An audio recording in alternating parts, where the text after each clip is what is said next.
جب یہ داؤد کے پاس پہنچے تو وہ ان سے ڈر گئے۔ وہ کہنے لگے خوف نہ کیجیے، ہم مقدمہ کے دو فریق ہیں، ہم میں سے ایک نے دوسرے پر زیادتی کی ہے، لہٰذا آپ ہمارے درمیان حق کے ساتھ فیصلہ کر دیجئے اور ناانصافی نہ کیجیے اور ہمیں سیدھی راہ بتا دیجیے۔ داؤد علیہ السلام نے فرمایا، بتاؤ تمہارا کیا مسئلہ ہے؟ ان میں سے ایک نے کہا، یہ میرا بھائی ہے، اس کے پاس 99 دمبیاں ہیں اور میرے پاس ایک ہی دمبی ہے، لیکن یہ مجھ سے کہہ رہا ہے کہ اپنی یہ ایک بھی مجھے دے دے اور مجھ پر بات میں بڑی سختی برتتا ہے۔ اس آیت کی تفسیر میں ہے کہ ایک دمبی والے بھائی نے کہا، یہ میرا بھائی بہت چالاک ہے، برے طریقے سے بات کرتا ہے، کہتا ہے کہ میری دمبیاں چرنے جاتی ہیں تو اس اپنی ایک دمبی کو بھی ان کے ساتھ بھیج دیا کرو۔ جب میری دمبی اس کی دمبیوں کے ساتھ آنے جانے لگ گئی تو اب یہ کہتا ہے کہ یہ بھی میری ہے، اب میں خالی ہاتھ ہوں، اس طرح میں اس کے ظلم کا نشانہ بن چکا ہوں۔ داؤد علیہ السلام نے فوراً کہا، اس کا اپنی دمبیوں کے ساتھ تیری ایک دمبی ملا لینے کا سوال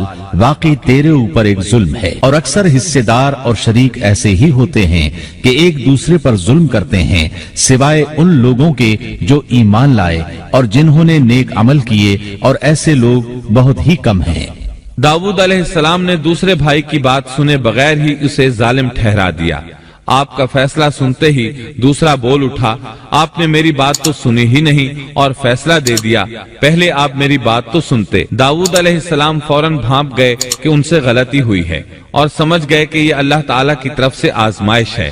آپ نے فوراً توبہ کی، اللہ کی طرف رجوع کیا اور استغفار کرنے لگے۔ اور داؤد سمجھ گئے کہ ہم نے انہیں آزمایا ہے، پھر تو اپنے رب سے استغفار کرنے لگے اور عاجزی کرتے ہوئے سجدے میں گر پڑے اور پوری طرح رجوع کیا، پس ہم نے بھی ان کا وہ قصور معاف کر دیا، یقیناً وہ ہمارے نزدیک بڑے مرتبے والے اور بہت اچھے ٹھکانے والے ہیں۔ اس کے بعد اللہ تعالیٰ سورۃ صاد آیت 26 میں فرماتے ہیں، اے داؤد، ہم نے تمہیں زمین میں خلیفہ بنا دیا، تم لوگوں کے درمیان حق کے ساتھ فیصلہ کیا کرو اور اپنی نفسانی خواہش کی پیروی نہ کرو، ورنہ وہ تمہیں اللہ کی راہ سے بھٹکا دے گی۔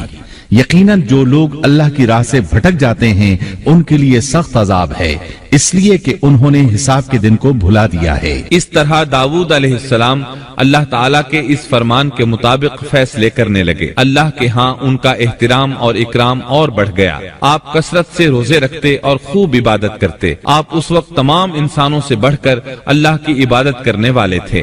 امام بخاری نے ایک حدیث نقل کی ہے جس کے الفاظ کچھ اس طرح ہیں، اللہ تعالیٰ کے نزدیک سب سے محبوب نماز داؤد علیہ السلام کی نماز ہے، اور اللہ تعالیٰ کی طرف سب سے محبوب روزہ داؤد علیہ السلام کا روزہ ہے۔ وہ رات کا آدھا حصہ نیند فرماتے، اس کے بعد تہائی رات قیام کرتے اور رات کے چھٹے حصے میں سو جاتے تھے۔ ایک دن روزہ رکھتے اور ایک دن روزہ چھوڑ دیتے تھے۔ لڑائی میں جب دشمن سے مقابلہ ہوتا تو بھاگتے نہیں تھے۔ اس حدیث میں نفل نماز یعنی نماز تہجد اور نفلی روزے کا ذکر ہوا ہے۔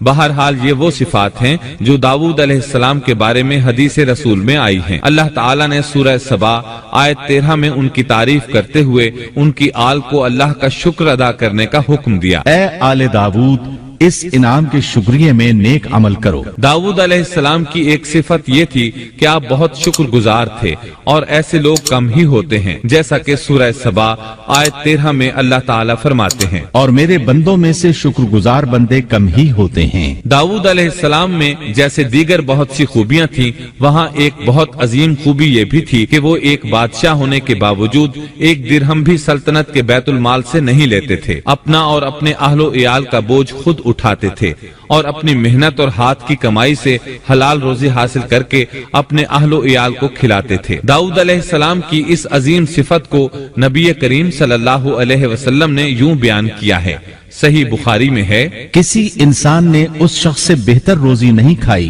جو خود اپنے ہاتھ سے کما کر کھاتا ہے۔ اللہ کے نبی داؤد علیہ السلام بھی اپنے ہاتھ سے کام کر کے روزی کھایا کرتے تھے۔ بعض مفسرین بیان کرتے ہیں کہ داؤد علیہ السلام دعا مانگا کرتے تھے کہ اے میرے اللہ، کوئی ایسی صورت پیدا کر دے کہ میرے لیے ہاتھ کی کمائی آسان ہو جائے، کیونکہ میں بیت المال پر اپنا بوجھ نہیں ڈالنا چاہتا۔ تو اللہ تعالیٰ نے آپ کی اس خواہش کو اس فضیلت کے ساتھ قبول فرمایا کہ ان کے ہاتھ میں لوہے کو موم کی طرح نرم کر دیا، جس سے وہ زرہیں بناتے اور انہیں فروخت کر کے اپنے اہل و عیال کی کفالت کرتے۔ داؤد علیہ السلام نے کتنی عمر مبارک پائی، اس میں اختلاف ہے، چنانچہ اس کے متعلق مورخین کے اقوال کے علاوہ کوئی مستند بات نہیں ملتی۔ عبداللہ بن عباس رضی اللہ عنہما فرماتے ہیں کہ داؤد علیہ السلام کی وفات ہفتے کے دن اچانک ہوئی۔ وہ ہفتے کے دن مقررہ عبادت میں مشغول تھے اور پرندے قطارے باندھے ان پر سایہ فگن تھے کہ اچانک اس حالت میں ان کا انتقال ہو گیا۔ اس کے بعد آپ کے فرزند ارجمند نے امور سلطنت کو سنبھال لیا۔ یہ سلیمان علیہ السلام تھے۔